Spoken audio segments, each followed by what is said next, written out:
રાજકોટ જિલ્લાના ઉપલેટા નગરપાલિકાની 17.5 કરોડની ગ્રાન્ટમાંથી વોર્ડ નંબર 9 ને બાકાત રાખવામાં આવતા રાજકીય માહોલ ગરમાયો છે। કેબિનેટ મંત્રીના કાર્યક્રમમાં રજૂઆત કરવા જઈ રહેલા AIMIMના શહેર પ્રમુખ અને નગરપાલિકાના યુવા સદસ્ય ઇમરાન મિયા પીરઝાદાની પોલીસે અટકાયત કરતા વિવાદ થયો છે। ઉપલેટા નગરપાલિકાની ગ્રાન્ટ ફાળવણી મામલે હવે રાજકીય ગરમાવો શરૂ થયો છે।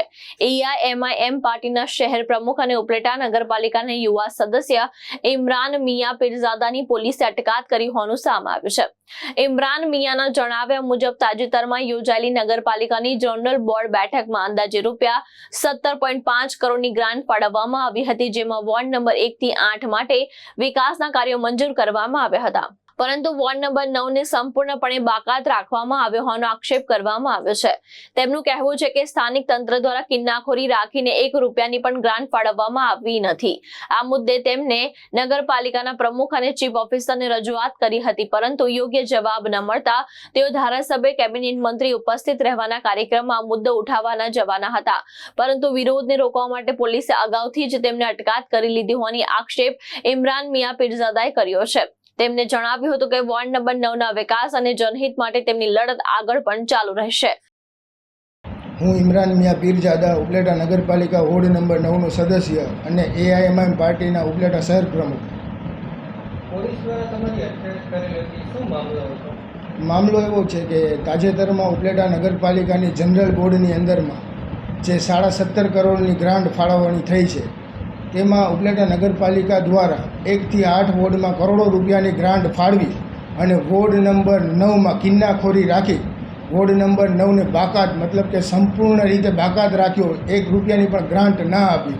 તે બાબતે જે અન્યાયને મેં ઉજાગર કર્યો અને લોકો સુધી આ અન્યાયને જાહેર કર્યો કે ભાઈ આપણા વિસ્તાર સાથે અન્યાય થઈ રહ્યો છે, તે બાબતે મેં સ્થાનિક પ્રમુખ સાથે નગરપાલિકાના પ્રમુખ સાથે પણ અનેક સવાલો કર્યા, ચીફ ઓફિસરશ્રીને પણ અનેક સવાલો કર્યા, પણ મને કોઈ યોગ્ય જવાબ ન મળ્યો। તો હાલ તાજેતરમાં નગરપાલિકાના સરકારી પ્રોગ્રામમાં જે અમારા વિસ્તારના ધારાસભ્ય અને સાંસદ સભ્ય શ્રી કેબિનેટ મંત્રી જે આવવાના હતા, ત્યાં હું આ સવાલો પૂછું અને રજૂઆત કરું અને જે તંત્રની પોલ છતી થાય કે ભાઈ વોર્ડ નંબર 9 સાથે આવો અન્યાય શા માટે।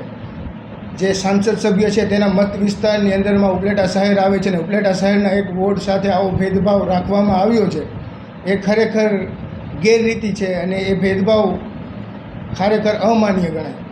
તો એ ડરથી ક્યાંક ને ક્યાંક તંત્રને ડર હતો કે આ પ્રશ્ન ઉજાગર થાય એ પ્રોગ્રામમાં, અને જે તંત્રને ડર હતો એના કારણે મારે પોલીસને આગળ કરી અને સવારે 11 વાગે મારી અટકાયત કરવામાં આવી। તમારા વોર્ડના લોકોનું શું કહેવું છે? વોર્ડના લોકોનું પણ એ જ કહેવાનું છે કે આ ખરેખર અન્યાય છે। જે જનતાના પ્રતિનિધિ તરીકે મેં જે અવાજ ઉઠાવ્યો, મારો અવાજ દબાવવાનો આ પ્રયત્ન છે। આગળ શું તમારા પગલાં રહેશે?